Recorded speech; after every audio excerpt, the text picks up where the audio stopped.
los discursos y también las audiencias.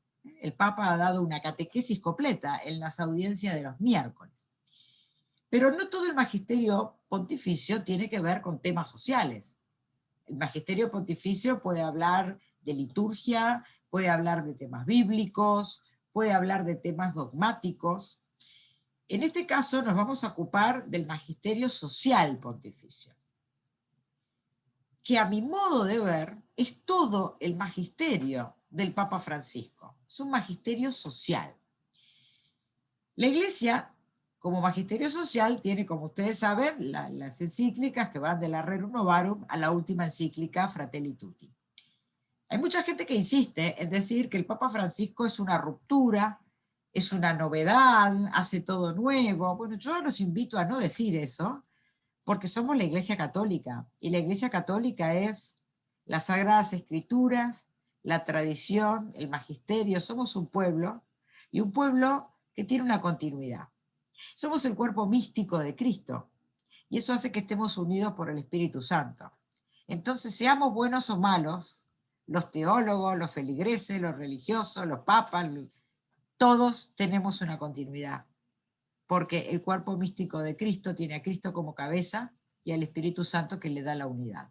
Por lo tanto, no hay una ruptura, así como piensan algunos en la enseñanza del Papa Francisco respecto a otros pontífices o a toda la tradición de la Iglesia. No, no es así. Simplemente que los desafíos que se le plantean a cada pontífice en la historia son distintos. Y así como a León XIII, lo he dicho varias veces en mis conferencias, le tocó la etapa del ver, ¿no? Si ustedes conocen cuál es el método teológico latinoamericano, el ver, juzgar y actuar, la etapa del ver le tocó a León XIII, y él tuvo que visibilizar el problema social. Y el problema social son los pobres. Porque no nos interesan los problemas económicos o los problemas políticos por poder o por dinero. Solo nos interesan cuando atentan contra la creación, es decir, contra la persona humana y contra el planeta. Cuando aparece la doctrina social de la Iglesia con la Rerum Novarum, lo que atentaba contra la creación era un sistema económico que aún no estaba organizado política y sindicalmente. Entonces, la consecuencia más grave de ese sistema económico la vivían los trabajadores, porque eran los pobres. Entonces la Iglesia se hace cargo de eso, pero no por motivos políticos, ni por motivos económicos, simplemente porque es su responsabilidad cuidar la creación. Y los pobres también son parte de la creación. Y los pobres siempre son trabajadores, porque si uno no tiene renta para vivir hasta el día siguiente, tiene que trabajar. Así que, tenga uno empleo o esté desempleado, si no vivimos de la renta, somos trabajadores. Por lo tanto, ocuparse de los pobres es ocuparse de los trabajadores. Y es así como la doctrina social de la Iglesia nace haciendo visible el problema del momento, que era la cuestión obrera. Así se llamó. Y a lo largo de toda la doctrina social de la Iglesia, que es la parte de la religión, de la teología, que no se ocupa del dogma, se ocupa de la obra de Dios, de la creación. Toda la doctrina social de la Iglesia va a tener el centro al pobre trabajador. ¿Por qué? Y porque todavía no se terminó la pobreza. Y los trabajadores son los que siguen pagando las consecuencias. Cuando los problemas sean otros, la doctrina social de la Iglesia se va a ocupar de otra cosa. Vamos a ver que apareció otra cosa. Y este Papa se tuvo que hacer cargo. Al comienzo de este modo de producción industrial, los explotados eran los trabajadores, y la Iglesia levanta su voz para defenderlos. Pero ya en el siglo XXI, los trabajadores ya no son más explotados porque los reemplazan las máquinas. Entonces ahora son descartados. Pero hay otro ser vivo que está siendo explotado, y que es la hermana madre tierra, como la llama el Papa Francisco. Por eso, la primera encíclica social de este Papa Laudato Si se ocupa de la crisis ecológica entendida como una crisis ambiental y social. La crisis ecológica no es la crisis del medio ambiente, como repiten, mal repiten. Es una crisis de la eco, de la lógica de la vida, de las relaciones vivas. Y esa crisis de las relaciones de la vida está amenazando al medio ambiente y a la sociedad. Entonces la crisis ecológica es socioambiental. No es que el Papa saque una encíclica verde, sigue siendo una continuidad con la doctrina social de la Iglesia. Solo que ahora suma un ser más a la cadena de explotados y lo visibiliza el problema, que es la contaminación ambiental. Entonces, hay una continuidad. Al Papa León XIII le tocó hacer visible la cuestión obrera, que mataba a las personas. A Juan Pablo II le toca el momento del juzgar, y él va a desarrollar en la encíclica social Laborem Exercem lo que se llama la teología del trabajo, donde dice dos cosas muy fuertes. Primero, que el trabajo dignifica. Eso significa que si una persona no trabaja, se deshumaniza, y que el trabajo dignifica porque lo que hace digno al hombre es imitar a Dios. Y la única actividad que hace Dios es crear. Trabajó creativamente. Trabajó y descansó. Dio mucho trabajo eso. Descansó el último día. Y fue bueno. Hizo un trabajo creativo, bueno, pero que cansa. Si el hombre quiere imitar a Dios, lo imita ¿cómo? Trabajando. ¿De qué manera? Creativamente. Por eso el Papa habla siempre de la creatividad. Viene de creación. La diferencia entre los hombres y Dios es que Dios crea de la nada y las personas creamos a partir de los bienes creados. Por eso hablamos de desarrollo y no de creación. Ahora bien,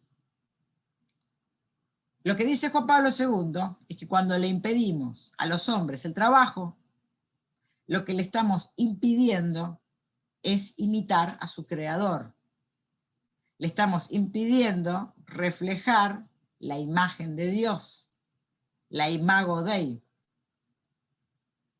Entonces, no le estamos permitiendo realizar, es decir, hacer real su dignidad de criatura e hijo de Dios. Entonces, ahí por último, lo que dice Juan Pablo II en la etapa de él, que es el juzgar, él dice que el liberalismo es la ideología del capitalismo. Búsquenlo en la encíclica. Si nosotros tomamos en cuenta estas tres cosas, cuando León XIII dice que la situación es calamitosa y urgente por culpa del egoísmo de los empresarios. Si vemos que Juan Pablo II dice que el trabajo dignifica y que el liberalismo es la ideología del capitalismo, ¿cómo puede ser después que cuando el Papa salga a decir qué hacer, que es la etapa del hacer la que le toca, digan que el Papa hace política y que el Papa está rompiendo con una continuidad en la Iglesia? Yo los invito a leer toda la doctrina social de la Iglesia nuevamente y van a ver que no hay una ruptura entre Francisco y los pontífices anteriores. Por favor, lean. No repitamos lo que escuchamos en los medios. Lean los textos. No lean comentarios de las encíclicas. Lean las encíclicas. Ni tienen que comprarlas. Están todas en la página de la sede del Vaticano. Todas. Entran a cada pontífice y ahí adentro están las encíclicas. En todos los idiomas. En todos. Entonces, el magisterio social del Papa Francisco es una continuidad con toda la tradición de la Iglesia y con todas las encíclicas sociales. Pero a él le toca el momento del actuar. ¿Y por qué digo que le toca el momento del actuar? Porque esa explotación que vio León XIII y que calificó Juan Pablo II, llegó a punto tal en el siglo XXI que está amenazando la vida en el planeta. Estamos al borde de la sexta extinción de la vida en el planeta. Entonces, lo único que queda es actuar. No podemos ponernos de vuelta a pensar. Ya está dicho, ya está denunciado, ya está pensado. A este Papa le tocó hacerse cargo, como al buen samaritano, cargarse al hombro este mundo que está en crisis. Y eso es lo que está haciendo. No como político, sino como pastor. Se está ocupando, como manda el Génesis, de cuidar y desarrollar la creación.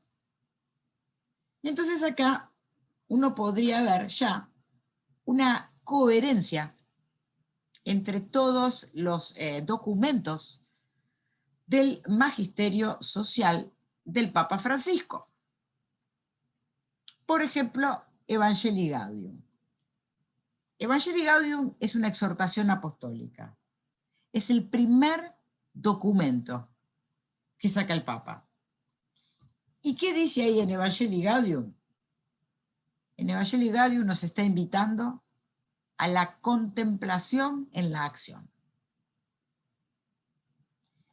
¿Qué es esto de la contemplación en la acción? Bueno, varios acá, por lo menos algunos que reconozco, las caras, yo sé que saben lo que significa contemplación en la acción. Es un principio de San Ignacio de Loyola. Es como la regla de los jesuitas. Y esto es la mística. La mística nace entre el siglo XIV y el siglo XV, es decir, cuando comienza la modernidad, justamente diferenciándose de la monástica. La gente cree que la mística es aquellos que se encierran en un convento, lejos del mundo, con una vela y un sahumerio en cada mano, y se pegan latigazos hasta llegar y hacen ayuno para poder sentir el cuerpo y levitar. Bueno, no. La mística es lo contrario de la monástica. La mística es meterse en la ciudad. Pensemos que cuando nacen estas nuevas órdenes mendicantes, los franciscanos, los jesuitas, van a vivir, nacen las ciudades modernas. Termina el mundo medieval y aparece la urbe moderna. Y se van a vivir ahí, al medio de la ciudad. Igual que las místicas, que las mujeres, ¿no? Que abren sus casas en el medio de la ciudad. No se trata de irse a rezar aislados, sino de contemplar en la acción. ¿Qué es rezar? ¿Qué es la oración? La oración es un canto de alabanza, de reconocimiento al Dios Padre, Creador, y al mismo tiempo pedir ayuda, no caer en la tentación. Bueno, esta contemplación de Dios la van a hacer en el medio de la ciudad, porque ese Dios, según los místicos, se sigue revelando cada día, todo el tiempo. Nos habla, como le hablaba a San Francisco de Asís, nos habla en la naturaleza, en las flores, en las estrellas, en el canto de las aves. Nos habla en la naturaleza, pero nos habla en la ciudad, en los pueblos, en sus culturas, en su poesía. Y en ese hablar hay al mismo tiempo un canto de alabanza al Creador, pero también un grito de ayuda. Es el grito de los pobres y es el grito de la tierra. Es el clamor por justicia de los pobres y de la tierra. Entonces, contemplar en la acción significa estar en el medio de la ciudad, en el medio de mi pueblo, y en el rostro de esas personas, y en el perfume, y en el canto, y en las estrellas, alabar a Dios, pero al mismo tiempo escuchar el reclamo. ¿Y para qué escucho el reclamo? Para hacerme cargo. Es decir, voy a actuar, voy a entrar en acción. Entonces, la mística inaugura un nuevo modo de oración, porque la oración es un acto de comunicación. Yo me comunico con el otro, alabo, pido, alabo y reclamo, pido ayuda. Entonces, esta oración, en lugar de hacerse separado del mundo, se va a hacer en el mundo, reconociendo a Jesús, el Cristo vivo, en cada persona, y a Dios Padre manifestándose a través de la naturaleza. Y en ese clamor que yo escucho por justicia, ahí es donde yo reconozco los signos de los tiempos. Un signo de los tiempos no es cualquier cosa que pasa en la historia. Solo consideramos, según el Concilio Vaticano II, signo de los tiempos cuando se está luchando por justicia. No todo acontecimiento histórico es un signo de los tiempos. Un signo de los tiempos es la lucha por la justicia. Allí donde se está luchando por la justicia, por ahí pasa Dios hoy, decía el profesor Juan Carlos Escanone, amigo personal del Papa Francisco, jesuita. Tengo que aprender a escuchar y a ver por dónde pasa Dios hoy. ¿Dónde me está hablando Dios hoy? ¿Y cómo sé dónde me habla Dios hoy? Donde hay una lucha por la justicia, donde hay un clamor por la justicia. ¿Dónde está tu hermano? Ahí me está hablando Dios. No es una palomita que baja del cielo y me dice qué buena que soy. No esperen eso porque así no va a hablar Dios. Dios habla a través de su creación, nos dice el Concilio Vaticano II. Y su creación hoy está clamando justicia. La tierra y los hombres. Entonces, si yo reconozco ese signo de los tiempos, ese hablarme Dios hoy, que es un clamor de justicia de la tierra y de los hombres, me tengo que hacer cargo. No tengo que pensar qué voy a hacer de mi vida como cristiana. Lo que tengo que hacer me lo están pidiendo a gritos los que sufren. La única decisión que tengo que hacer, que tengo que tomar, es hacerme cargo. Eso es lo que propone el Papa Francisco en Evangelii Gaudium. Por eso se habla de su primer plan programático. Él nos propone contemplación en la acción. Nos propone ser una iglesia en salida y ser una iglesia hospital de campaña. ¿Qué es una iglesia en salida? Bueno, la primera salida es la salida de uno mismo. Salir del intimismo, salir del individualismo, salir del patriarcalismo, salir del colonialismo, salir de todos los ismos. Salir en salida, eso es un exilio. Un exilio. Todo lo que voy a decir ahora va a tener su punto cumbre en el viaje que acaba de hacer el Papa a Irak, porque va a los orígenes, de donde todo salió, Ur de Caldea. Dios llama a un hombre y lo pone en movimiento, lo exilia, lo hace salir. Y el Papa, en su primer documento, nos está diciendo, hay que salir, una iglesia en salida. Y además, dice que es un hospital de campaña. Él no sabía que venía el COVID-19 cuando escribe Evangelii Gaudium. Eso que era una metáfora se convirtió en la realidad. Y vamos a ver en un rato por qué. Entonces, contemplación en la acción es la regla del magisterio social del Papa Francisco, no porque se le ocurrió, sino porque la historia le planta ese desafío, ante una crisis inminente de amenaza a la vida en la obra de Dios, que es el mundo y el hombre. Entonces acá viene muy bien a cuento un pasaje del Evangelio de Lucas, cuando dice finalmente, ¿qué es ser cristiano? Y ser cristiano es dar gloria a Dios en el cielo y paz en la tierra a los hombres que ama el Señor. No a los hombres que aman al Señor, a los hombres que ama el Señor, porque el Señor ama a todos sus hombres. Entonces, si lo que tengo que hacer es dar gloria a Dios en el cielo, es decir, alabanza, contemplación, pero al mismo tiempo tengo que construir y garantizar la paz en la tierra entre los hombres a los que Dios ama. Es decir, acción. Contemplación y acción. Gloria a Dios en el cielo, paz a los hombres en la tierra. Las dos cosas van de la mano.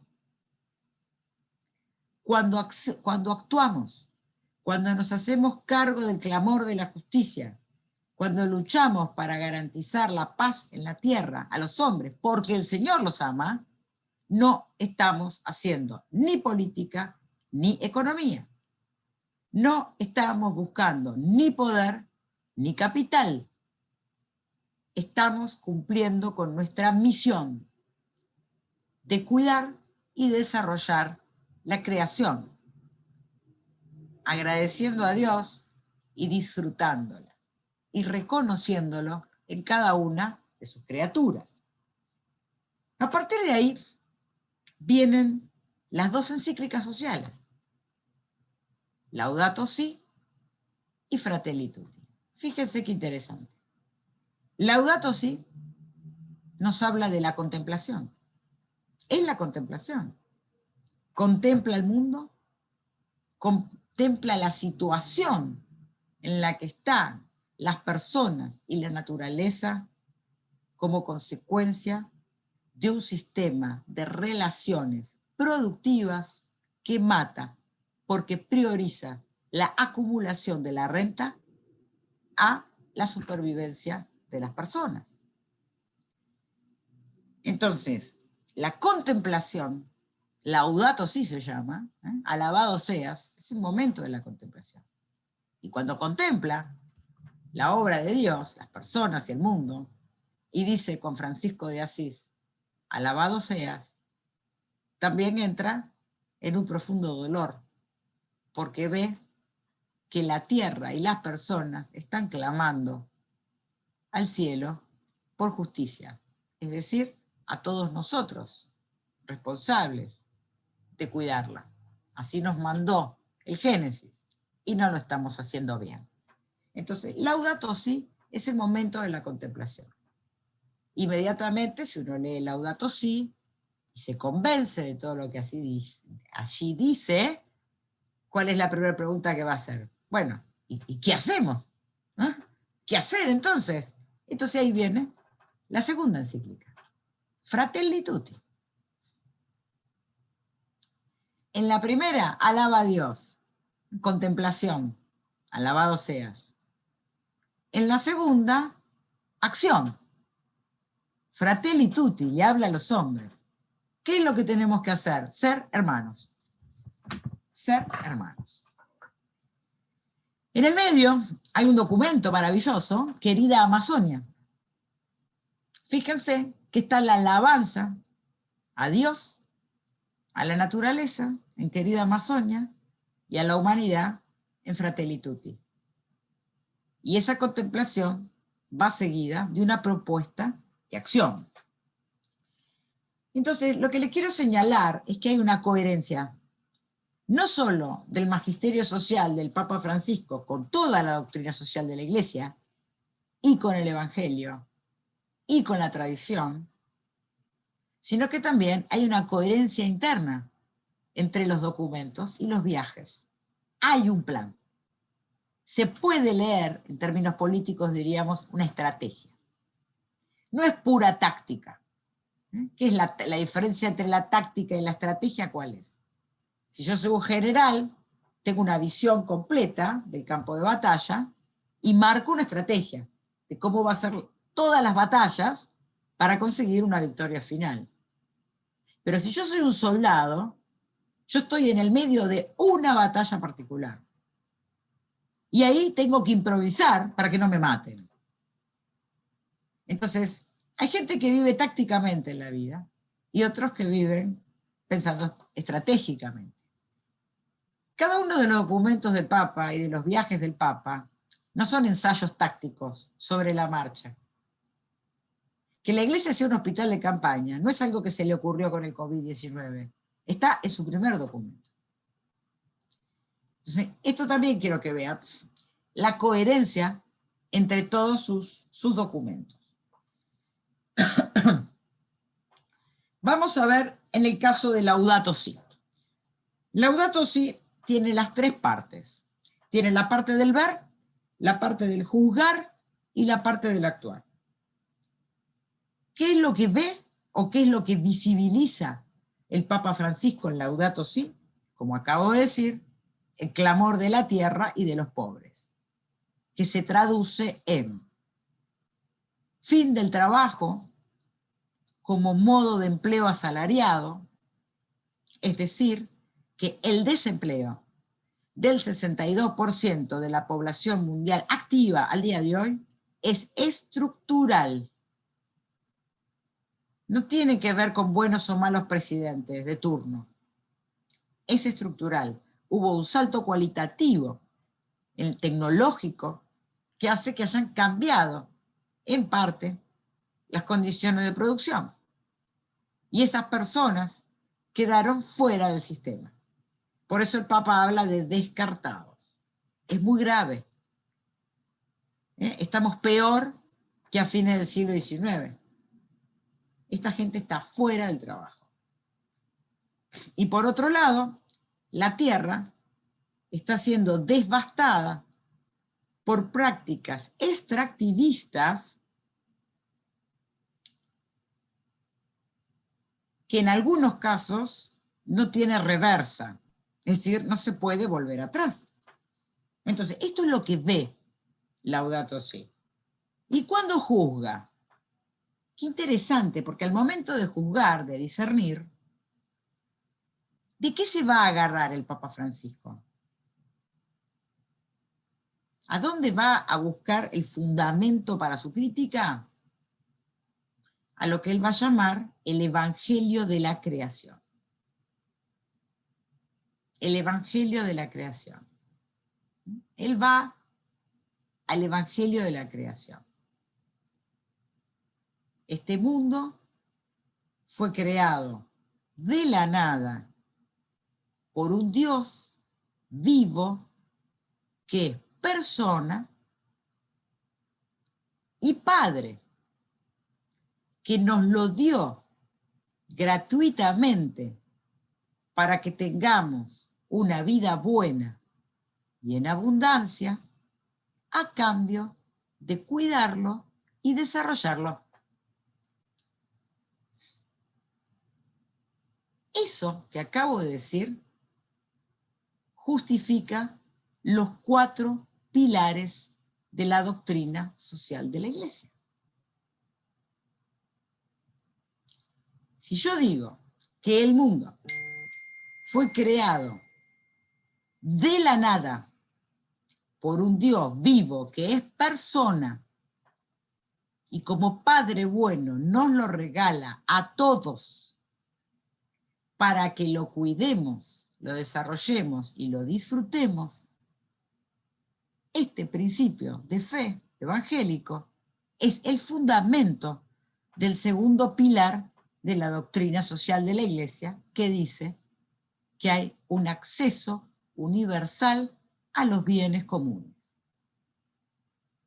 Cuando yo digo, como principio de la doctrina social de la Iglesia, que se debe garantizar el acceso universal, es decir, de todos los seres humanos que nacen en este mundo, a los bienes comunes, porque fueron creados por Dios para todos, ¿cómo hago después para defender legalmente la apropiación absoluta de los bienes naturales, dejando a más de la mitad de la población mundial sin tierra, sin techo y sin trabajo. Entonces, fíjense, cuando el Papa reclama tierra, techo y trabajo, es el modo en que hoy se garantiza la paz en la tierra para los hombres que aman al Señor. Porque según el Papa Francisco y toda la filosofía política y la teoría política, la paz, salvo que sea una paz augusta, es decir, una paz garantizada a punta de pistola, la paz solo se construye con la justicia social. Y la justicia social solo es posible cuando todos los seres humanos que vienen a este mundo tienen garantizado el acceso a los bienes comunes. Entonces, el Papa Francisco va al Evangelio de la Creación para dar fundamento a esos 4 pilares de la doctrina social de la Iglesia. ¿Qué significa destino universal de los bienes hoy? Pensemos como adultos. No podemos dar las mismas respuestas que dábamos en la catequesis, en la primera comunión. Como he dicho también en varias oportunidades, los bienes comunes no son hoy solamente los bienes tal cual están en la naturaleza. Que no estamos en la época presocrática, donde los bienes son agua, aire, tierra y fuego. Con esos bienes se han desarrollado otros bienes. Porque salvo Dios, nadie más crea de la nada. Por lo tanto, la tecnología es un bien que no se creó de la nada, que se creó a partir del desarrollo de bienes creados. Por lo tanto, también la tecnología es un bien común. Entonces, cuando el Papa reclama tierra, techo, trabajo, y ahora le agregaron una cuarta T, tecnología, lo que está haciendo no es comunismo, sino que está haciendo válido el fin de la creación. Un Dios, Padre, bueno, creó de la nada un mundo, por pura ternura, nos lo dio para que lo cuidemos, lo desarrollamos y tengamos, como dice Juan 10:10, una vida buena y en abundancia. Cualquier sistema de relaciones productivas y económicas que impida el acceso universal a los bienes creados y donados para todos es contrario a la prédica cristiana. Y de ahí la crítica del Papa Francisco al sistema. Ahora, el Papa Francisco no elaboró los 4 pilares de la doctrina social de la Iglesia. Ya estaban, se consolidan casi en la primera encíclica. Simplemente que en cada momento histórico tenemos que traducir y aplicarlos y ver qué significa hoy la dignidad humana. La dignidad humana es trabajo. Trabajo digno, reconocido, remunerado para todos. Trabajo creativo para las personas puedan imitar a Dios. El destino universal de los bienes, acabo de explicar qué es. Por lo tanto, cuando yo impido el trabajo, estoy en contra del Evangelio. Cuando yo me apropio de manera absoluta de los bienes, estoy en contra del Evangelio. Tercero, principio de solidaridad. ¿Qué significa solidaridad? No significa darle lo que me sobra porque soy bueno, o ir y comprarle algo al que lo necesita. No. La solidaridad es institucional. No depende de la buena voluntad de una persona rica. La solidaridad son relaciones que adquieren la fuerza institucional para obligar bajo la ley a que se cumpla. Solidaridad hoy no es repartir de mi bolsillo plata, es pagar los impuestos para que el Estado redistribuya equitativamente la renta que es producida con el trabajo de todas las personas. Porque si yo no tengo un policía que cuida mi carga hasta que salga del país, si no tengo una maestra que enseña a mis hijos, si no tengo un médico que cuida a mis empleados y los cura, si yo no tengo todo eso, no puedo generar capital. Si yo generé capital, fue gracias a que un montón de personas hicieron cosas, cuidaron mis hijos, cuidaron a mis padres, limpiaron mi casa, me enseñaron a leer y a escribir, pensaron vacunas para que no me muera. Bueno, gracias a eso yo pude acumular una montaña de plata. Bueno, ahora no tengo que hacerme el tío rico repartiendo y comprando caramelos. Tengo que pagar al Estado los impuestos correspondientes para que el Estado distribuya en salarios justos en mejores condiciones de vida para todos. La solución son políticas fiscales, no caridad individualista. Entonces, eso es el principio de solidaridad, el tercer principio. Son solidaridad institucionalizada. El Papa lo explica muy bien. Y el cuarto principio es la subsidiariedad. ¿Qué significa el principio de subsidiariedad? Participación política. La participación política debe ser universal. Todos deben tener garantizada la participación política. Y participación política no significa ir a votar cada 2 años. Participación política es sentarse a la mesa del proceso de toma de decisiones como pares para decidir cómo se produce, cómo se distribuye la renta y cómo se reinvierte esa renta. Ese es el único modo, no solamente de garantizar una vida digna para todos, empresarios y trabajadores, sino también de cuidar el planeta. Porque es el único modo de evitar el extractivismo y garantizar el desarrollo sustentable.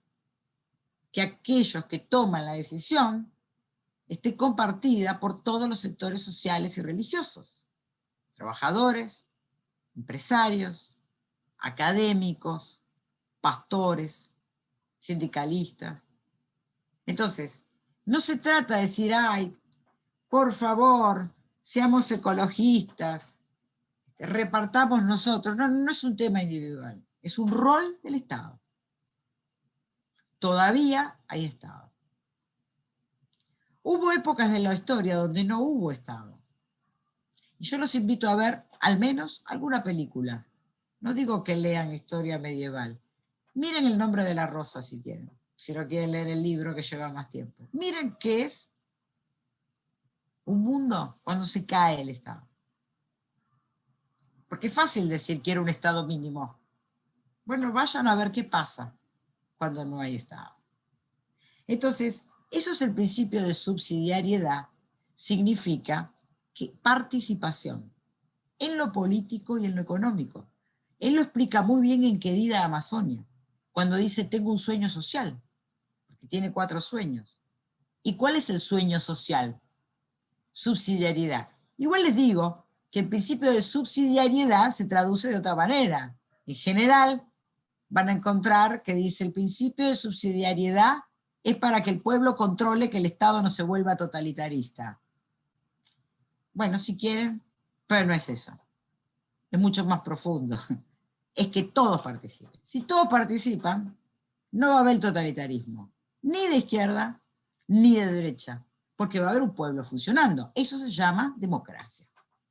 Entonces, acá vemos que de la Laudato Si, que es el momento de alabanza, salen 2 consignas. Garantizar el futuro del trabajo, porque el trabajo dignifica, no es un tema económico. Queremos garantizar el futuro del trabajo, porque si el hombre no trabaja creativamente, no puede realizar su humanidad e imitar a Dios. Por eso luchamos por el trabajo. No es un problema económico, es un problema teológico. Y además, el cuidado de la casa común. Es algo que nos manda el Génesis. Y no hicimos las cosas bien. porque el planeta está a punto de explotar. Y todos los que estamos vivos hoy, el 9 de marzo del año 2001, todos los que hoy estamos vivos, somos responsables de la suerte de este planeta. Todos. Bueno, después de estas lindas noticias que acabo de darles, vamos a hacer una pausa, podemos hacer unas preguntas y después un recreo.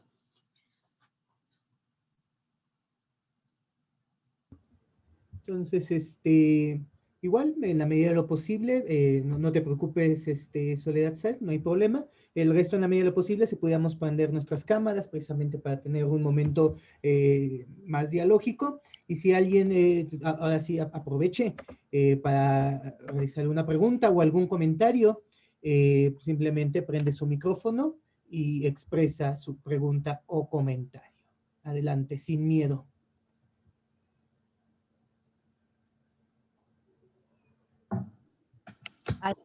Una muy puntual en lo que todo el mundo se decide. ¿Sabes en qué documento está lo de que el signo de los tiempos es cuando se preocupa, cuando es cuestión de justicia?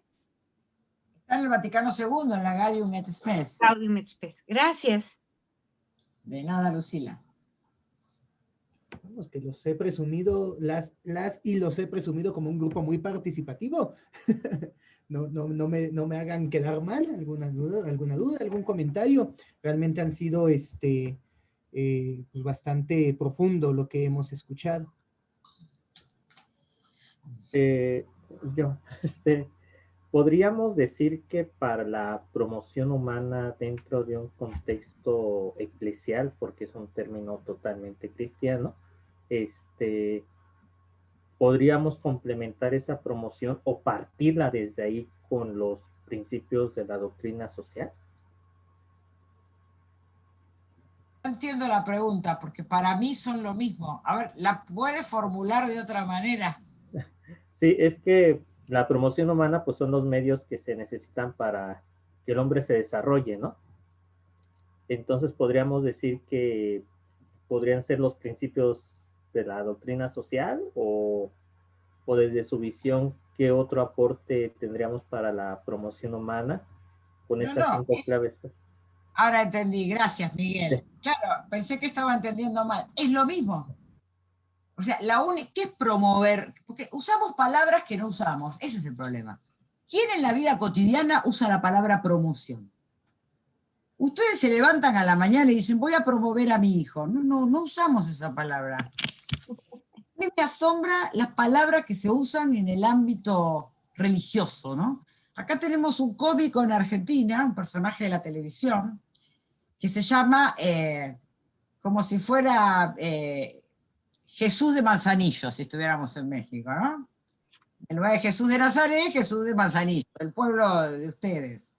Entonces aparece en el pueblo, ¿ves? Están todos los chicos en jeans, tenis, y la gente en la vida de la actualidad, y aparece este hombre, Jesús, vestido con una túnica, hablando en un vosotros sabéis, y los chicos se le ríen porque no le entienden. Y no sé si se entiende lo que quiero decir, se está poniendo en ridículo, o estamos usando por esa promoción humana, y la gente no entiende lo que quiere decir eso. Entonces tu pregunta, Miguel, es excelente, porque hay una mezcla, no usamos esa palabra. No usamos esa palabra. Entonces, claro, cuando uno dice, yo estoy por la promoción humana, ay, qué lindo, qué piadoso. Y después viene otro y dice, yo estoy luchando por la justicia social. Comunista, ¿se entiende? Es un ruido de palabras, ridículo. Es muy buena la pregunta, Miguel. Gracias por hacerla, porque me sirvió para eso. Promoción humana es garantizar la paz en la tierra para todos los hombres. Eso es justicia social. O sea, promoción humana significa que yo tengo que promover, en todo caso, relaciones sociales y productivas que colaboren con los procesos de humanización, no de cosificación o de descarte. ¿Y de qué manera puedo hacerlo? ¿Rezando? Bueno, si quiere también. Pero mientras tanto, generar puestos de trabajo, garantizar el acceso universal a los bienes a través de políticas fiscales y financieras, garantizar el principio de solidaridad mediante el libre desempeño de los sindicatos y los gremios y las cámaras de empresarios,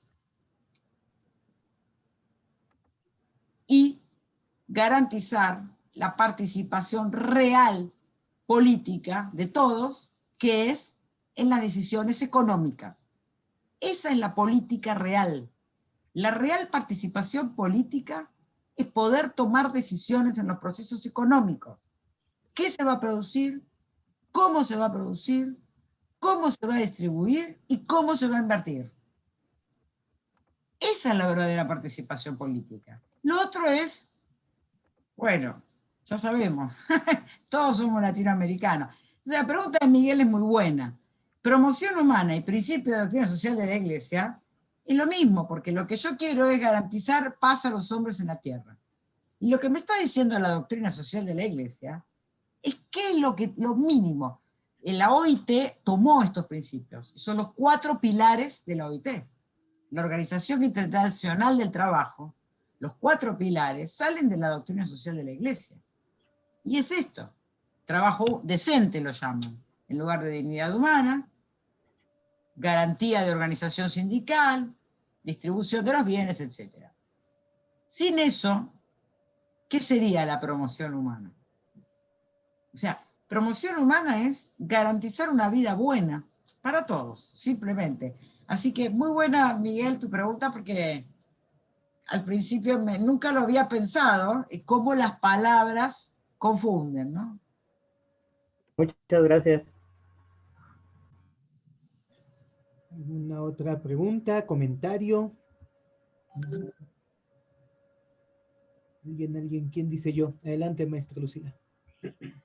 Otra vez así, los 4 sueños del Papa, ¿cuáles son? Los 4 sueños están en Querida Amazonia. Ah, Y ok. el sueño social, el sueño ecológico, el sueño cultural y el sueño eclesial. Gracias.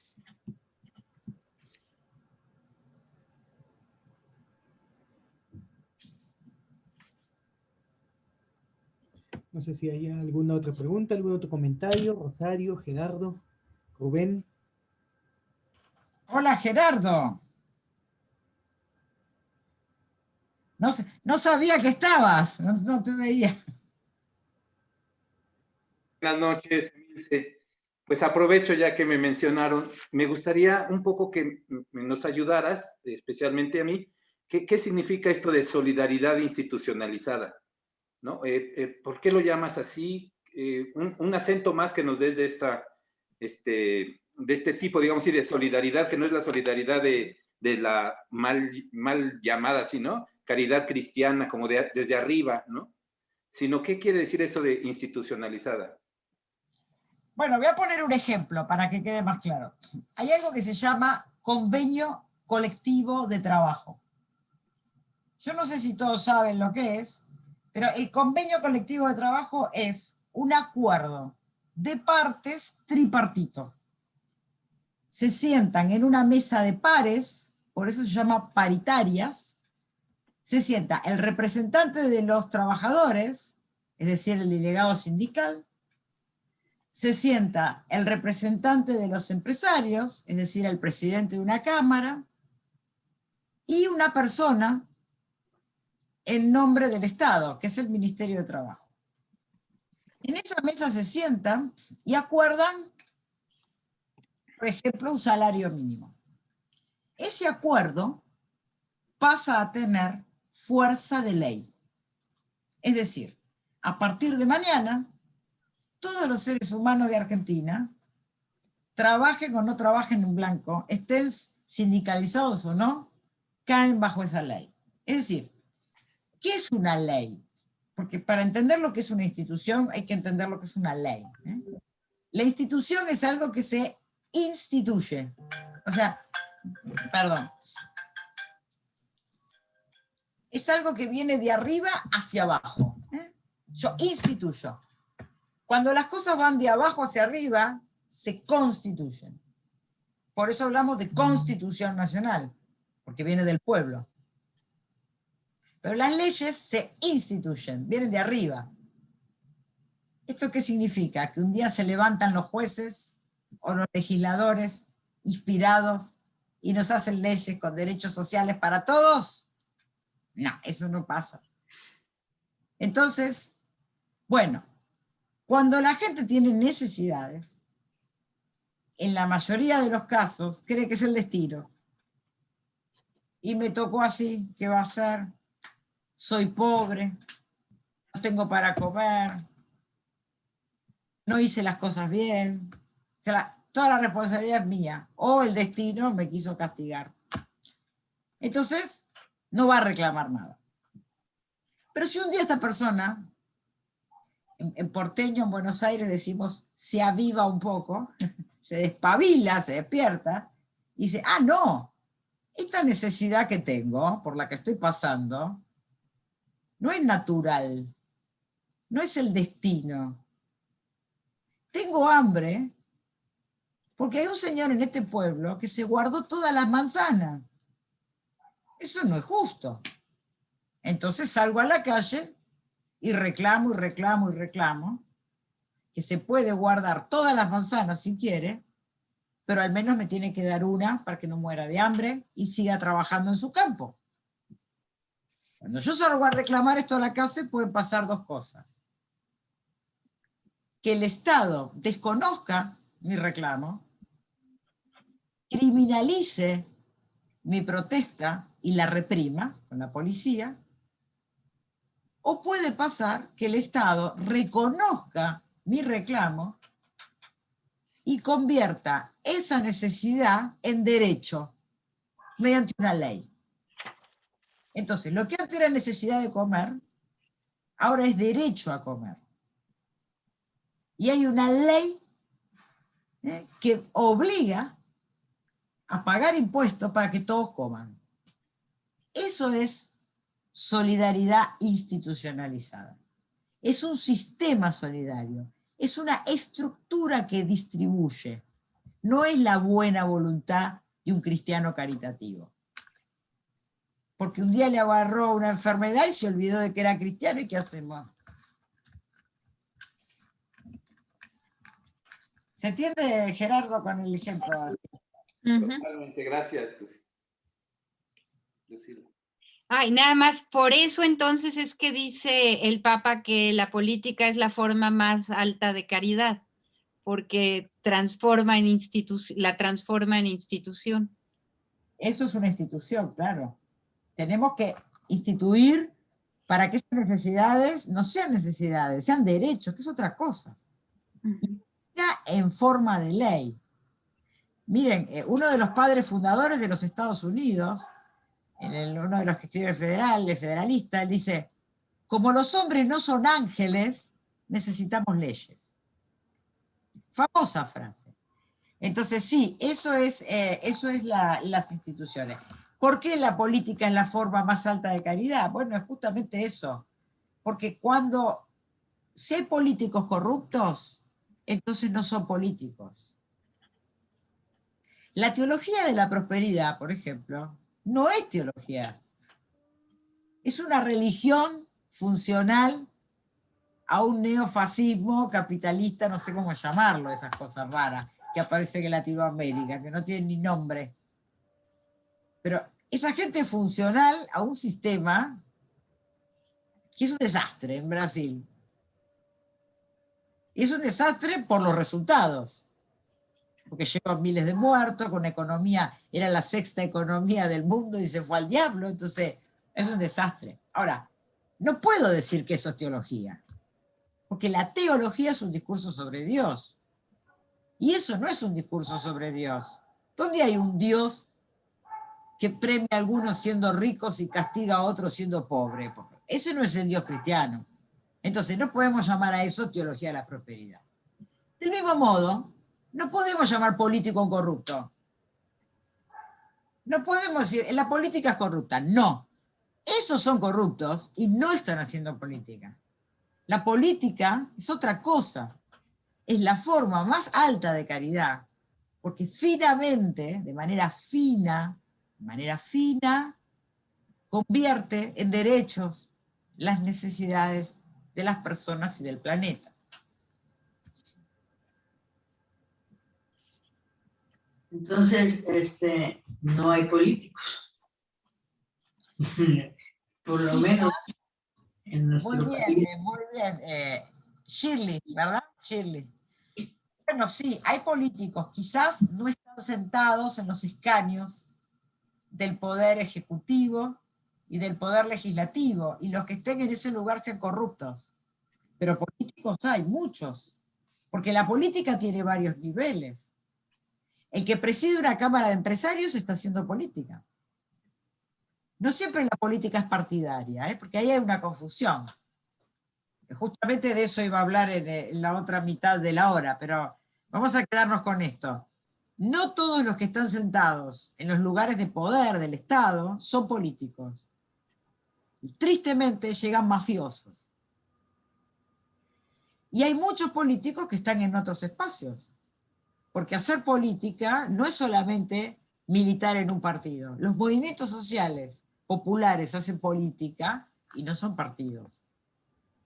Los pastores que trabajan en los márgenes, en los campos de refugiados, los que trabajan en los organismos internacionales como la ONU, la OIT, hay muchos sacerdotes y jesuitas. Yo trabajo con Pierre Martinot Lagarde, su jesuita, con su asiento en la OIT, está haciendo política, pero no es un corrupto, simplemente que está en los acuerdos internacionales como la voz del Vaticano. Entonces, está muy buena la pregunta de Shirley porque nos sirve también para desestructurar y entender y poder usar mejor las palabras, ¿verdad?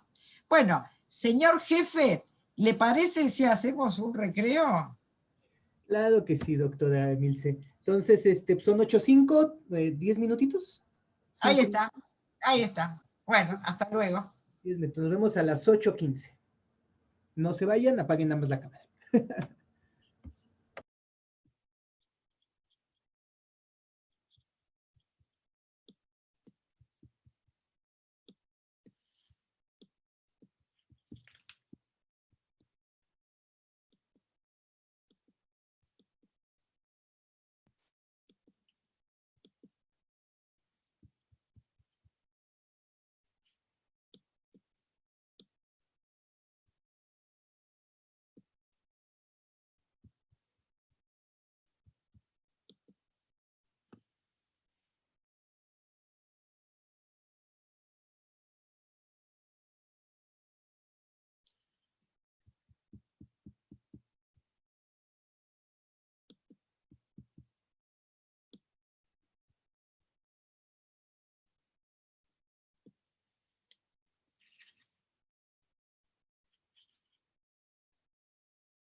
Bueno, pues vamos retornando poco a poco, que queda un minutito para que vayamos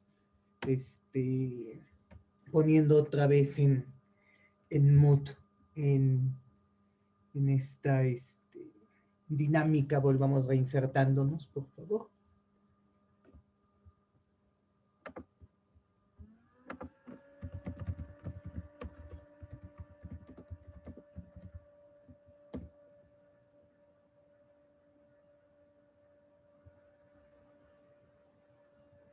A ver si puedo hacer alguna pregunta antes de iniciar.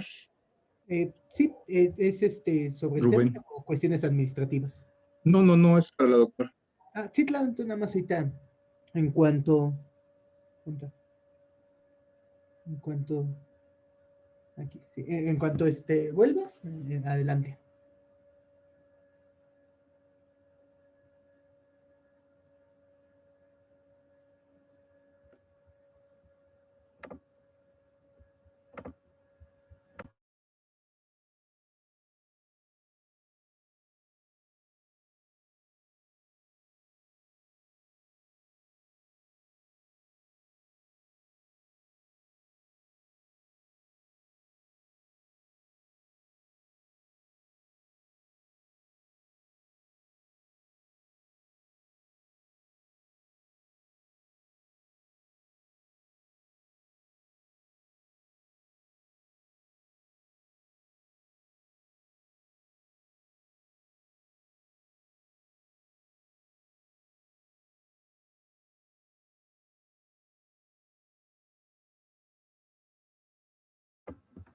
Nada más que la doctora Emilce Cuda regrese. De ahí, pues bueno, como comentaba al inicio, realmente no requiere de presentación, pero eso no implica que no deba de presentarse. Entonces, aunque sea aquí la mitad, pues les comento, como ya pudieron darse cuenta, pues es una gran experta en el tema, particularmente el pensamiento social del Papa Francisco. Es doctora en teología por la Pontificia Universidad Católica de Argentina, donde también obtuvo el grado de bachelor y los posgrados de licenciatura y magíster, tanto en teología moral. Además, es profesora universitaria de filosofía, teología e historia.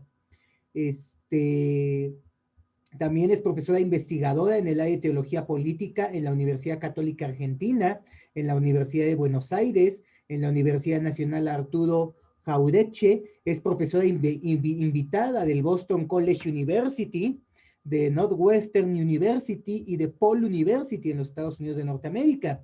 Es miembro del equipo profesional consultor del CELAM, la Conferencia Episcopal Latinoamericana para el área de política y trabajo.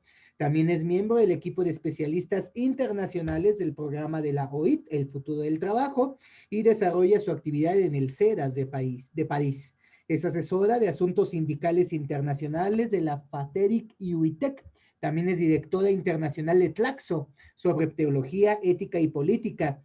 Estudió y trabajó con Ernesto Laclau en Estados Unidos, especializándose en el estilo populista y la política del siglo XXI, y con Juan Carlos Escanone, con quien trabaja sobre la teología del pueblo. Y ha participado en diversos congresos internacionales como conferencista invitada, tanto en América como en Europa e incluso en Asia, y ha realizado diversas, muchas, casi incontables publicaciones en revistas científicas sobre trabajo y política. Y su último libro, Palea Francisco, Teología, Ética y Política, fue editado en 2016 por Ediciones Manantial Buenos Aires, el cual pues prácticamente es una lectura obligada para estos temas.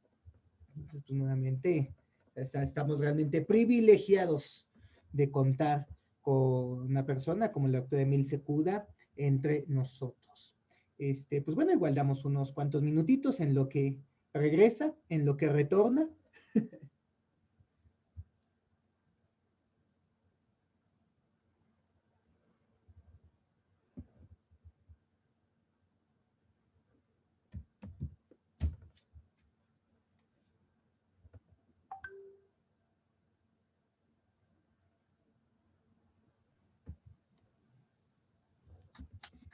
Listo.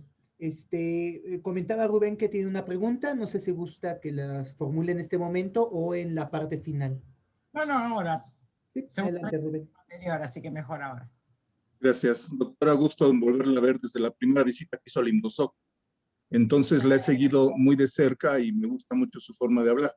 Con respecto a la contemplación de la acción, efectivamente aquí habemos muchos que nos confundimos con la relación de las palabras, ¿verdad? Para los que estamos ya trabajando en alguna situación con laicos, inclusive hasta con sacerdotes, y pensamos que la contemplación es arrodillarnos, ponernos nopales y contemplar a Dios. Ay, qué bonito siento, y hasta ahí le llegamos. ¿Cómo podemos nosotros, o cómo definiría usted que podemos convencerlos de la contemplación, de la acción? No es nada más el hecho de ver y qué bonito siento, sino realmente pasar de lo que conocemos como contemplación a la acción. Bueno, gracias Rubén por tus palabras y por la pregunta. Es muy buena. A mí se me ocurrió una metáfora y yo diría, el cristianismo no es un spa, no es un spa, ¿no? Un spa donde yo voy y hay olores lindos y pétalos de rosa por el piso y humos de colores y uno está en paz. No, el fundador de nuestra religión lo colgaron en una cruz. Tuvo que enfrentarse a los mercaderes en el templo. Lo latigaron, le hicieron un juicio como los que hacen ahora, acusándolo de lo que no había hecho. Digamos que no la pasó bien, ¿no? Y si nosotros imitamos a Cristo, porque toda esa gente que cree que el cristianismo es un spa, hablan de la imitación de Cristo. Pero imitar a Cristo es hacerse cargo del sufrimiento humano, es sanar a los enfermos, ocuparse de las viudas, buscar las ovejas perdidas, enfrentar al poder político, económico y eclesiástico. Eso hizo Jesús, eso hace el Papa Francisco. Entonces, hay una confusión. Los que creen que el cristianismo es un spa no están en la religión cristiana. Hacerse cristiano tiene un costo muy alto. Nosotros no lo sabemos porque vivimos en Occidente, donde ser cristiano es muy fácil. Es muy fácil. Me cuelgo una cruz al pecho de todos los colores, de madera, de plata, de oro, con rubíes, con brillantes, con mostacillas, las que hacen los hippies, y ando por la calle con eso, y voy en transporte público, y voy a misa si quiero y si no quiero. Pero yo que he estado en países musulmanes, islámicos, yo les puedo asegurar que ahí no es un chiste ser cristiano. Ahí tienen que ocultar que son cristianos porque los matan. El Papa Francisco fue a un país donde torturan a los cristianos. Entonces, ser cristiano en África, en Asia, en los países árabes, no es un spa. No es un spa. No se trata de sentirse bien y contemplar. Se trata de vivir para el martirio. Me parece que esta visita del Papa a Irak va a servir más a Occidente que a Oriente. A que Occidente se entere el precio y el costo que se paga por ser cristiano, que se pagó siempre, porque aquellos que realmente no confundieron el cristianismo con un spa y salieron a sanar al mundo, a curar enfermos, a pelear con las instituciones políticas, económicas y religiosas, lo pagaron con la vida. Latinoamérica está llena de mártires cristianos. El cristianismo es el camino del martirio, porque a nuestro fundador lo colgaron de una cruz. Entonces, me parece que esa es la respuesta más simple, ¿no? Cuando San Pablo dice, yo vengo a predicar a Jesús y a Jesús crucificado, ya está, o sea, está todo dicho ahí, ¿no? Creo que no nos tenemos que dejar confundir, y de eso voy a hablar ahora. Justamente la pregunta de Rubén me da pie para entrar en la última encíclica del Papa Francisco, que Fratelli Tutti. Si me lo permiten y no hay más preguntas de la parte anterior, entraría en esta segunda parte. Bueno, entre la encíclica Laudato Si y la encíclica Fratelli Tutti aparece el COVID-19. Es una situación extraña en la historia, extraña, y las personas piensan que los problemas económicos que tenemos, en el sentido laboral, en el sentido alimentario, son producto del COVID. Y los problemas bélicos que vamos a tener también se los van a atribuir al COVID. Pero no es verdad. El COVID lo único que hizo es acelerar una situación que se iba a dar inexorablemente. Y la hizo visible. Y lo que hizo visible es que el arca de Noé hoy es la tecnología. Es el nuevo arca de Noé. Todos los que tenemos tecnología nos salvamos. Todos los que estamos en este Zoom estamos adentro del arca de Noé, se los aseguro. Si estamos ahora con tiempo, conectividad y una computadora que funcione, es porque estamos adentro del arca de Noé. Somos muy pocos, aunque seamos millones. Relativamente somos pocos en términos relativos. Y el resto quedó fuera. Quedar afuera no significa que no puede entrar a un Zoom, significa que no tiene trabajo para pagar un Zoom. Y no lo va a tener. Ese es el punto en el que estamos. Entonces, el COVID puso de manifiesto esa diferencia social que provocó un sistema que en lugar de producir bienes y servicios, tiene como objetivo producir renta y acumularla en pocas manos, a niveles absurdos, absurdos. Entonces, en el medio de Laudato Si, Fratelli Tutti aparece el COVID. Y el Papa Francisco es el primer jefe de Estado, porque el Vaticano en términos laicos, seculares, es un Estado. Es el primer jefe de Estado que en medio de una pandemia organiza una comisión internacional interdisciplinaria para pensar acciones concretas, concretezza, la llamó el Papa, para enfrentar las 4 amenazas inminentes que aceleró el COVID. Esas 4 amenazas son amenaza económica, que significa pérdida de puestos de trabajo irrecuperables, en más de la mitad de la población mundial activa, amenaza alimentaria, estamos al borde de una emergencia alimentaria. En Latinoamérica las semillas han sido modificadas. No podemos plantar más un tomate en el jardín de casa y va a crecer, no va a pasar. Han sido modificadas genéticamente. Eso es terrible. Privatizaron la comida. El agua está cotizando en la bolsa.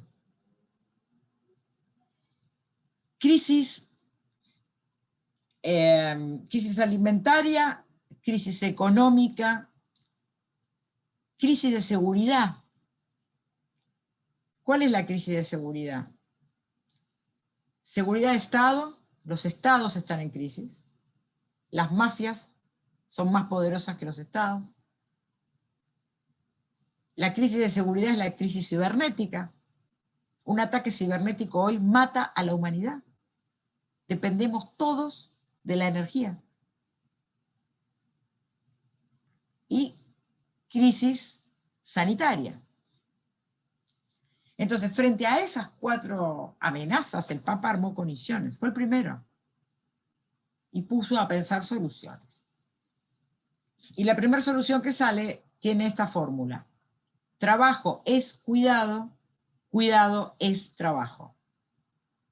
Es work is care, care is work. Work is care, así se dice. Trabajo es cuidado. Así se está instalando en el mundo. Ya salió el informe, está en inglés, lo pueden buscar, Work is Care. Ya está traducido al español y creo que en 2 semanas va a estar publicado al español también. ¿Qué significa trabajo es cuidado? Que todo trabajo, cuando hablamos de trabajo es cuidado, no estamos hablando de los cuidadores domésticos. No estamos hablando del que cuida niños, del que cuida ancianos, del que cuida perros, del que cuida el jardín. Estamos diciendo que todo trabajo en este mundo es cuidado, porque ese es el mandato del Génesis, cuidar y desarrollar. Entonces, se trabaja para cuidar, no para producir capital. Esto llegó a un absurdo, donde todo sistema productivo es funcional a una producción exponencial de capital para ser acumulado, al margen de cualquier política fiscal seria. Entonces, trabajo no es capitalismo, en el sentido de producción de capital, eso es capitalismo. Trabajo es cuidado, es lo que hay que instalar. Se trabaja para cuidar a las personas y el planeta, es decir, para que haya alimento, para que haya salud, para que haya tecnología, para que haya educación. Eso, trabajo va a ser cuidado a partir de ahora, no capitalismo, en el sentido de que no se puede montar una empresa para producir capital.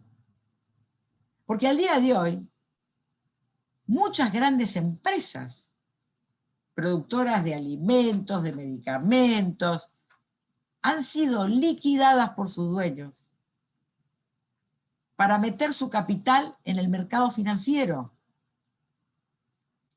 Con lo cual dejaron sin trabajo a los trabajadores asalariados, pero también a los trabajadores empresarios. Nadie trabaja. Porque no es que solamente no trabajan los pobres, tampoco trabajan los ricos con el capital financiero. Entonces el proceso de deshumanización va en los dos sentidos. No es que el trabajo dignifica al pobre nada más. Hay que mandar a trabajar a los ricos también. El trabajo dignifica a todos. El que no trabaja, ya sea porque no tiene empleo o porque vive de la timba financiera, también entra en procesos de deshumanización. Por eso se instala este pequeño eslogan, trabajo es cuidado, y al mismo tiempo, cuidado es trabajo. ¿Por qué? Porque toda la gente que está haciendo tareas de cuidado, esas actividades no son reconocidas por el Estado como trabajo.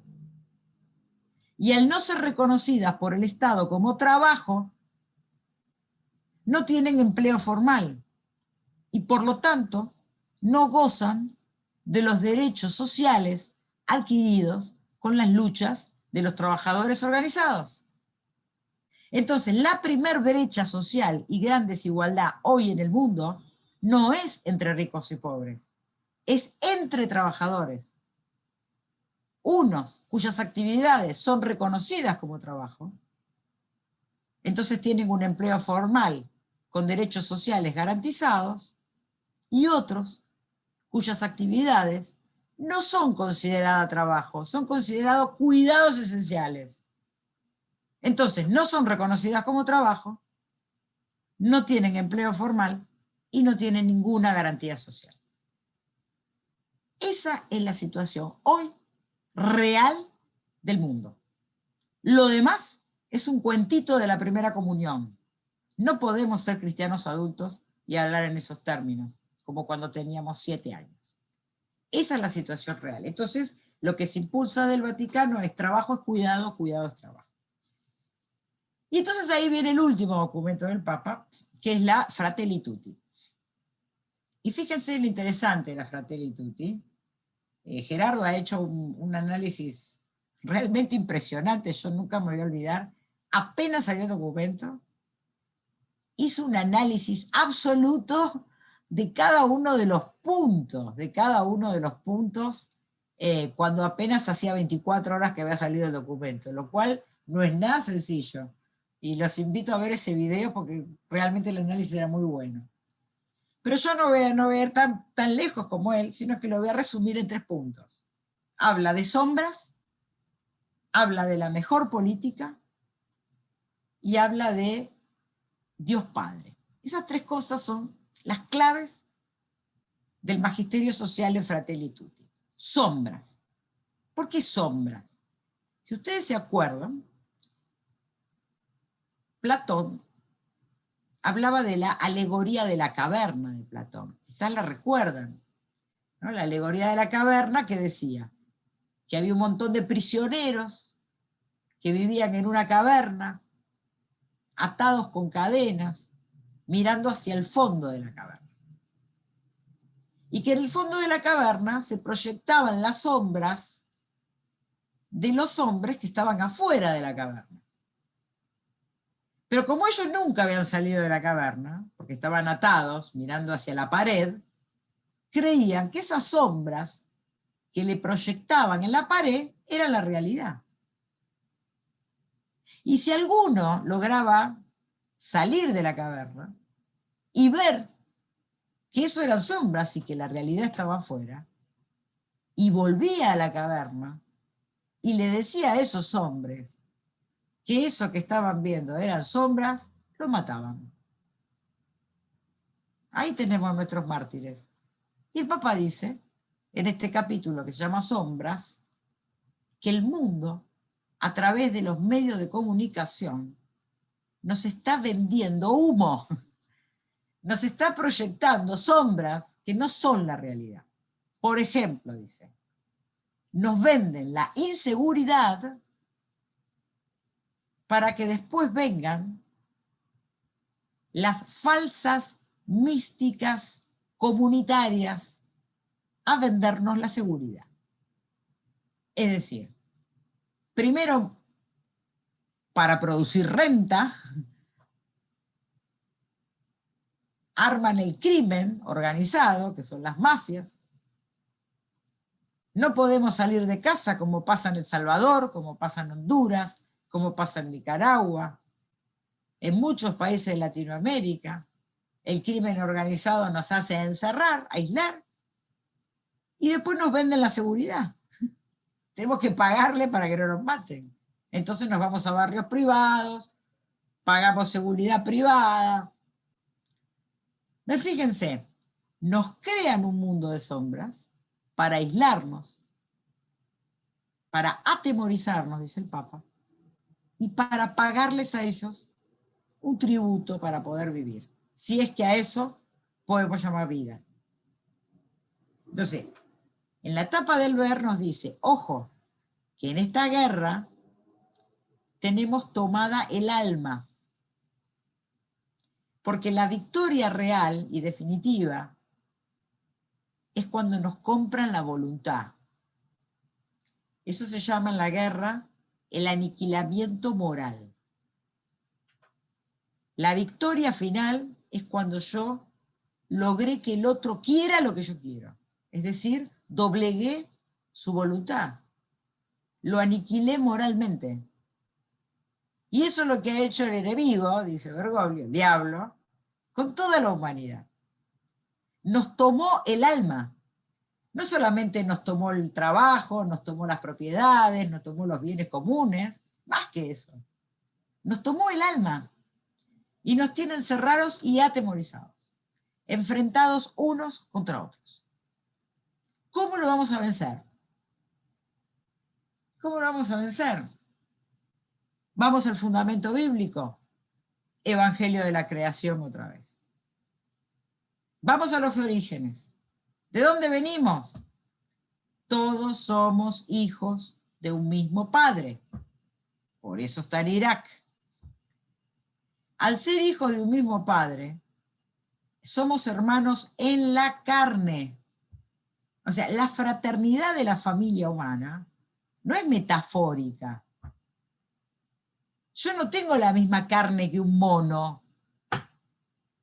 Yo no tengo la misma carne que una hortensia.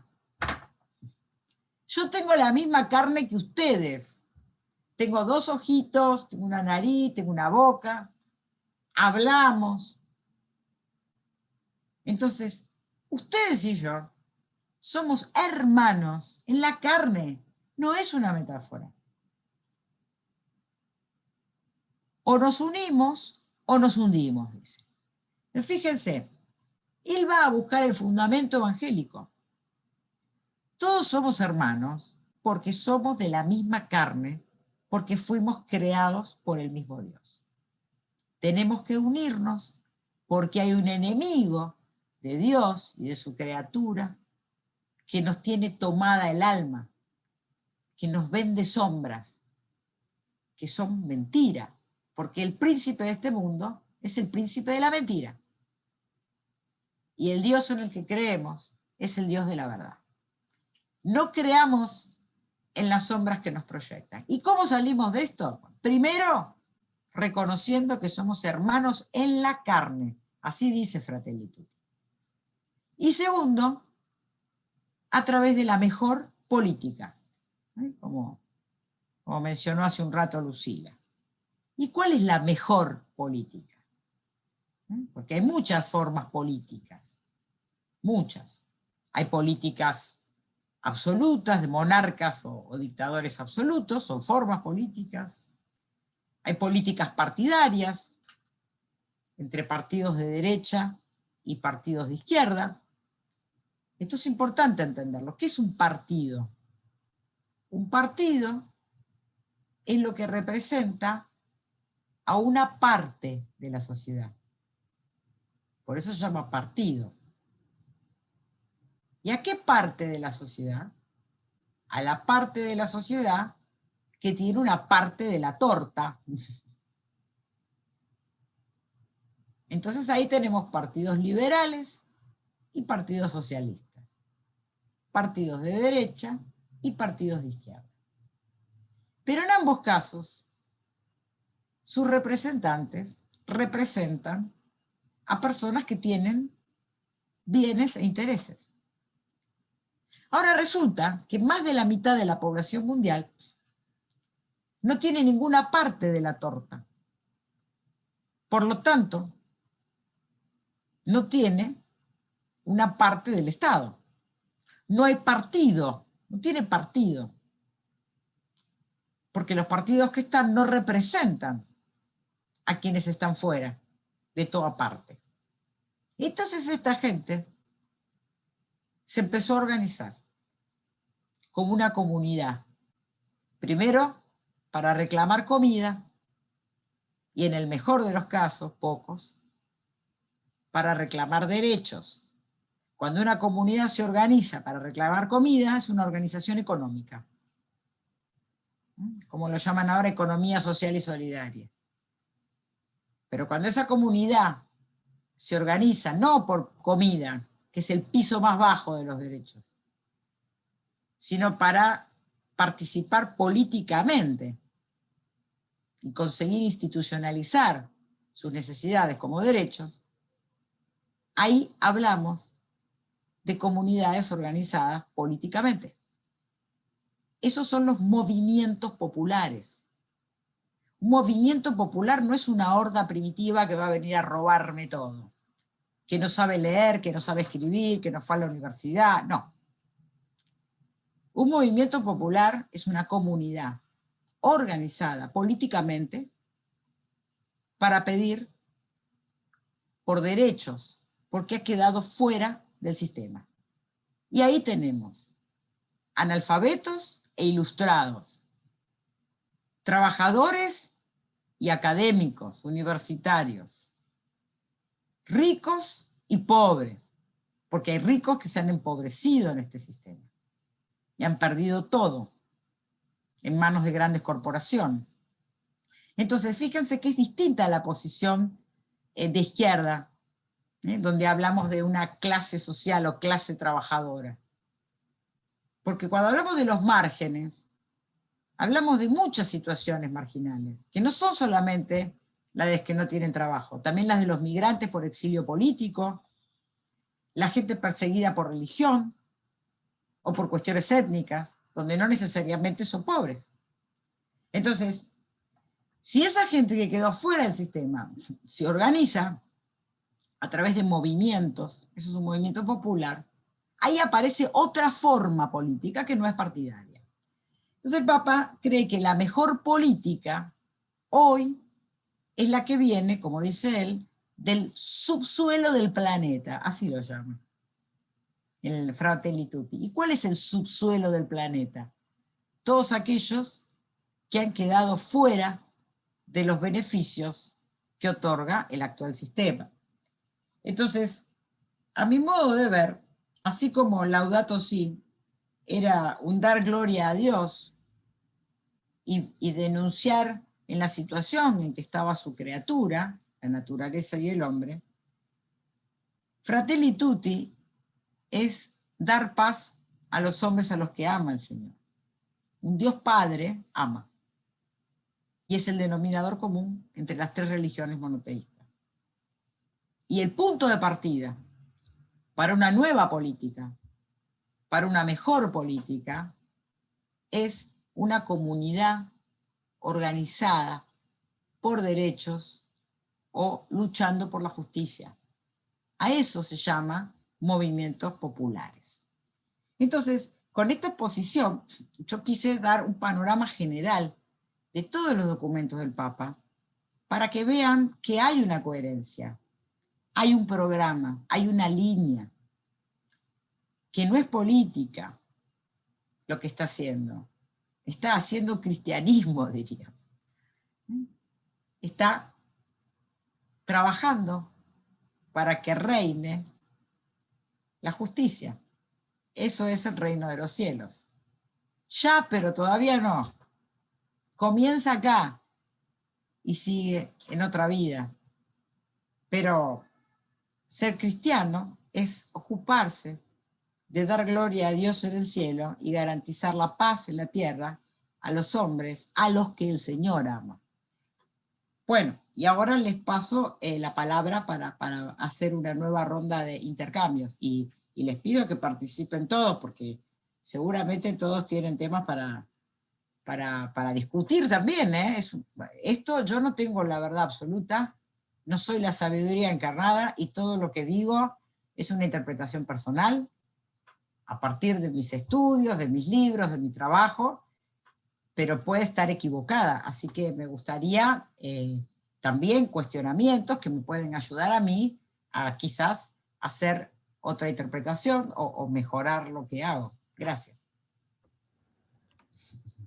Muchísimas gracias, doctora. Entonces, como comentaba, si alguien tiene algún comentario, alguna pregunta, por favor, solo active su micrófono y lo escuchamos con gusto. Alguien había hablado. No se esconda.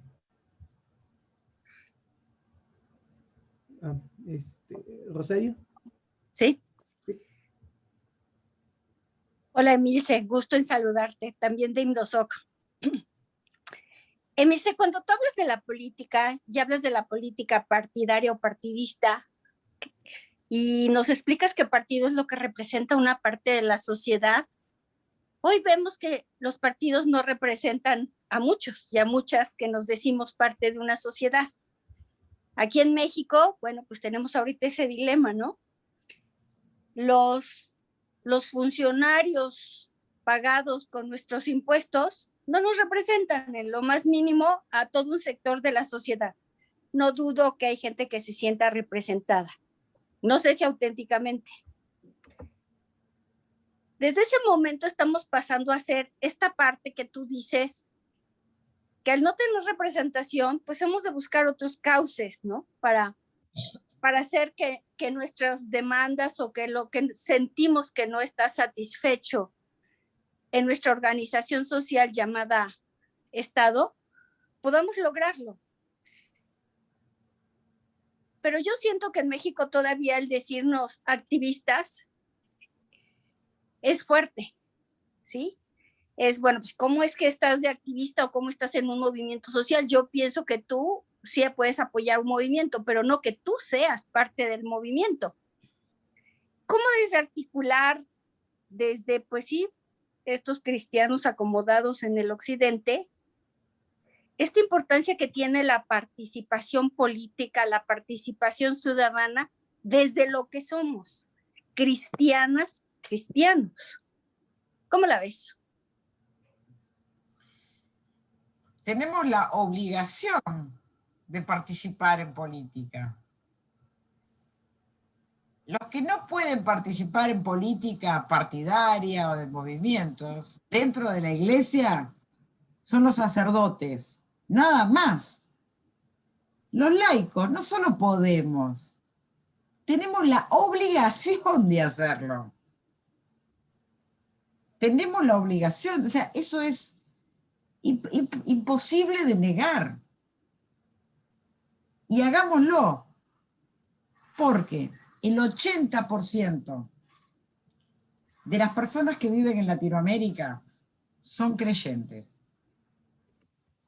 y cristianos, y católicos.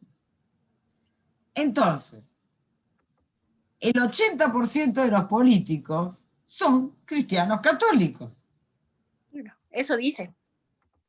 Bueno, entonces, ¿cómo que los cristianos no pueden estar en política? No pueden estar en política cuando critican al sistema, pero cuando refuerzan al sistema, sí.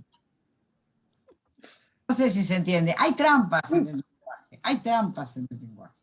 Estados Unidos es un país donde cuenta mucho la religión que uno predica, porque es un país que tiene un Estado laico realmente separado de la Iglesia del Estado, pero un pueblo religioso.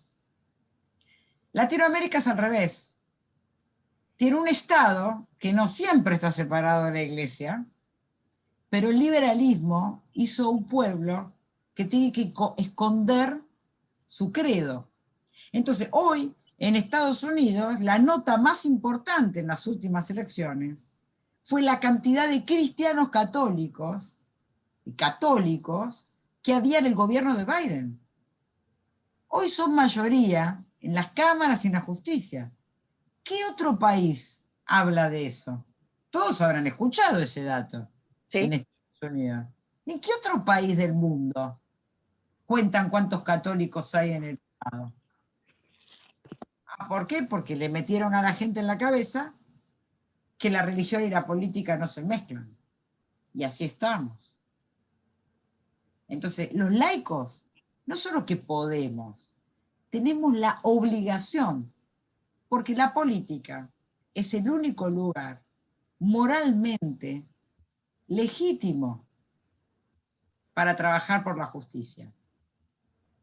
Por fuera de la política, por fuera de la política democrática, porque hay otras políticas. Las dictaduras militares también eran un modo político, pero no eran un modo político republicano ni democrático. Entonces, ojo, política es siempre, siempre. El tema es si es una dictadura o es una república democrática. Los cristianos y los católicos participamos en la política a partir de estructuras republicanas democráticas. Esa es la mejor opción. Sin embargo, podemos hacer una larga lista, con Pinochet a la cabeza, por ejemplo, de cristianos católicos a la cabeza de sistemas políticos dictatoriales. ¿Se entiende? Sí. Entonces, ese tema es complejo. O sea, ¿qué es un cristiano en la política? ¿Un tipo que está rezando el rosario en el medio de la Cámara de Diputados? No es eso. Eso es un cuento de telenovela. Hay muchos gente del catolicismo, la mayoría, en Latinoamérica, la mayoría son católicos. La mayoría. Entonces no se trata de si los católicos participamos o no. Se trata de qué intereses buscamos cuando participamos en la política. ¿Buscamos garantizar derechos o convertir necesidades en derechos? ¿O separamos la religión de la política y cuando vamos a la iglesia somos piadosos y cuando estamos en el Estado estamos ahí para garantizar intereses privados de un sector? No es lo mismo. Pero bueno, hay que animarse, ¿no?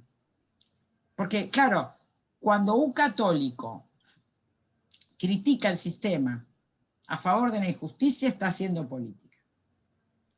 Pero cuando un católico sostiene el sistema, no se dice que está haciendo política. ¿O no? Así es. Cuando lo cuestiona, no cuando lo defiende. ¿Cómo puede ser eso? Así es, y los cauces para llegar a esa transformación a través de las políticas públicas, pues obviamente que son difíciles, ¿no? Son complejos, hay que encontrar el cauce que a cada quien tiene a la mano de acuerdo a sus convicciones, a dónde estás parado y a lo que te interesa, ¿no? A las mujeres particularmente, pues ahorita, ¿no? Lo que nos interesa, el que nuestras demandas son políticas. Eso es bueno, porque si no son políticas, son absolutistas, son dictatoriales, son mafiosas. La política es algo bueno. Ahora, cuando se hace crimen, no se hace política. Aquí creo que hay que empezar a hablar con esa claridad, ¿no? El Papa acusa de ideología. Antes la palabra ideología se usaba en un solo sentido. Los que hacían ideología siempre eran los de izquierda. El Papa llama a los de la derecha que hacen ideología, ¿no? Bueno, es un juego de palabras. Así Muchas es. gracias por la pregunta. Gracias. Más gracias. Gracias. Shirley, adelante. Lo que yo creo es que hay una falta de congruencia tremenda, porque se dicen católicos, pero no actúan como tales o utilizan, en el caso ahorita nuestro, mucho, no es católico, ¿verdad? Se dice cristiano, pero utiliza la religión para manipular. No, hay mucha incongruencia en las personas. Digo, ¿de qué sirve que el 80% sean católicos si viven como si no lo fueran? Incluso al votar, votan por personas que son dictatoriales o totalmente fuera de, no sé, yo estoy muy confundida, digo, confunde mucho a las personas del pueblo, a las que son más, que no tienen acceso a los medios y a todo eso, y son muy manipulables, y estamos entrando ya en una dictadura que está, pues muy fea la cosa, la realidad aquí en México, por lo menos. Y supuestamente son cristianos y católicos. Es un comentario, entiendo, sí. Maestra Lucila, ¿usted iba a hacer un comentario? ¿Pregunta? ¿Perdón? El micrófono. Gracias, Shirley. Maestra Lucila. Comentabas que las tres, bueno, armaste esto con las tres, dos encíclicas y la exhortación apostólica del Papa. Amoris Laetitia y Querida Amazonia, ¿no las metes en la misma calidad de trabajo del Papa, de que es parte de lo social? Querida Amazonia, sí. Ajá. Ya mencioné. Amoris Laetitia no, porque no es el campo de la moral social, sino de la moral en el sentido bioético, es otra área. Otra área. Okay. Pasa que, claro, cuando la Iglesia Católica, y ahí ya hilando muy fino lo que le estoy respondiendo a Lucila, estamos acostumbrados a los que los teólogos moralistas se ocupan de las cuestiones de vida, o sea, educación sexual, familia, matrimonio, pero cuando los teólogos moralistas se ocupan de lo social, esos son políticos, no son moralistas. Entonces por eso acusan al Papa. No, la teología moral tiene dos áreas, la moral social, que se ocupa de lo económico, de lo político, de los derechos de los trabajadores, y la parte de la bioética, que se ocupa de la moral familiar, la moral sexual, aborto, género, etcétera, etcétera. El caso de Amoris Laetitia es una encíclica que va para el campo de la bioética, por eso no la menciono. Aunque... ¿Y a Querida Amazonia la pones como parte de la Laudato Si? Como parte de los documentos sociales, sí. No es una encíclica, no. Pero sí es parte del magisterio social, sí. Del mismo modo que En Pío XII, por ejemplo, el magisterio social de Pío XII fueron los discursos radiales. Ujú, Él le condena a los nazis, finalmente, y gracias a eso Estados Unidos puede desembarcar en Normandía y en el sur de Sicilia, ¿no? Gracias a esos radiomensajes de Pío XII, y eso es el magisterio social en el caso del Pío XII. Digo, no solamente son las encíclicas, también son sus discursos, sus homilías y sus exhortaciones. Cualquier declaración que haga el Papa, si va en sentido social, ¿se puede ya considerar magisterio? Claro, porque por eso comencé diciendo que la palabra magisterio tiene que ver con enseñanza. Enseñanza. Ujú. En Latinoamérica hablamos, por ejemplo, la palabra correcta sería, hoy está tendiendo a usar discernimiento social de la iglesia. Porque Claro.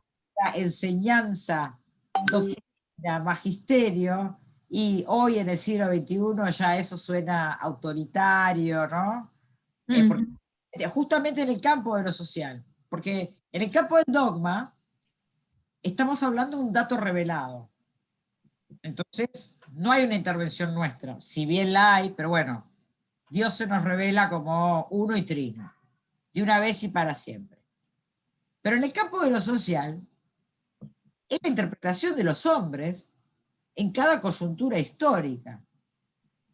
Entonces, si en ese campo hablamos de doctrina, es como que nos ponemos en el lugar de los iluminados, y no, somos seres humanos, nosotros, el Papa, los teólogos, los sacerdotes, hacemos lo que podemos, entendemos lo que podemos, tenemos las herramientas que tenemos, que no es a veces toda la información. Entonces, con esa parcialidad, porque no somos el Espíritu Santo encarnado, somos humanos. Entonces, es un discernimiento.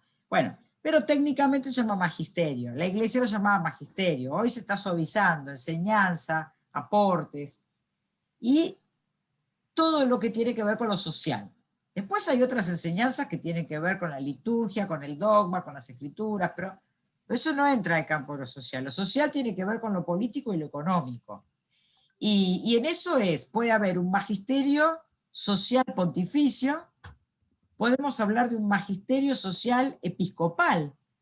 Los documentos de Medellín, Puebla, son el magisterio social de los obispos. ¿Ven? O podemos hablar de un magisterio social de la diócesis del DF. O sea, entonces el magisterio es toda la palabra oficial de la iglesia a través de sus autoridades, ya sea el Papa, ya sean los cardenales, el cuerpo de los obispos, el obispo del lugar. Muy bien. Muchísimas gracias, en verdad, doctora, por esta charla tan importante, tan profunda. Pues cierro con el comentario de Angelina Olea, quien tuvo que despedirse, porque me parece que captura los sentimientos que nos ha evocado esta sesión. Mil felicidades y mil gracias, Emilce, que Dios te siga conservando tu celo y claridad para hablar siempre creando conciencia social. Pues no me queda, palabras de Angelina Olea, pues no me queda más que agradecer nuevamente, doctora Emilce, por el privilegio de haber aceptado, bueno, por nuestro privilegio de que usted haya aceptado. El mío también. Siempre me gusta estar con ustedes. Miren, yo tengo conferencias, trabajo como esto con varios países de Latinoamérica, pero con México hay una sintonía especial, así que sepan que me da mucho gusto.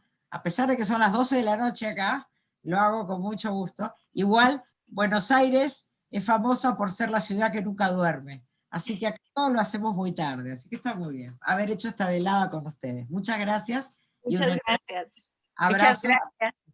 Gracias, Emilce. Bye. Muchas gracias. Bye. Gracias. Gracias.